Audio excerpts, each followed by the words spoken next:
सूर्य की गर्मी में नहाए हुए राहुल और नीला पार्क में हंसी साझा करते हैं।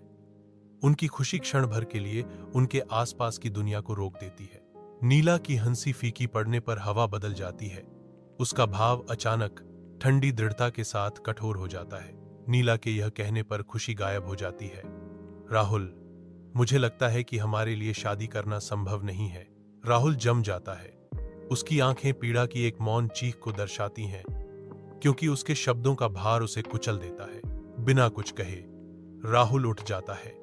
उसका प्रस्थान अनकहे सपनों के टूटने को प्रतिध्वनित करता है।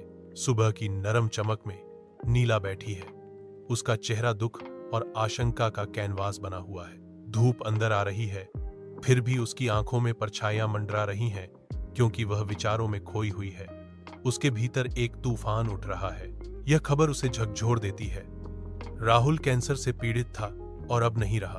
वास्तविकता के कुचलते भार से जूझते हुए उसके शरीर में एक कंपन दौड़ता है।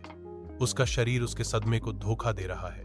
स्तब्ध विश्वास में उसे राहुल के अंतिम शब्द याद हैं। बिस्तर के पास रखे लैंप की हल्की रोशनी में नहाई हुई नीला धीरे से राहुल का पत्र खोलती है।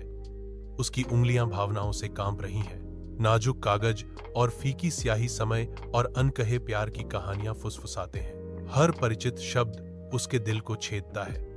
राहुल की अनुपस्थिति की एक दर्दनाक गूंज। कमरे में सन्नाटा छाया हुआ है, जो केवल कागज की हल्की सरसराहट और नीला की उथली नपी तुली सांसों से टूटता है।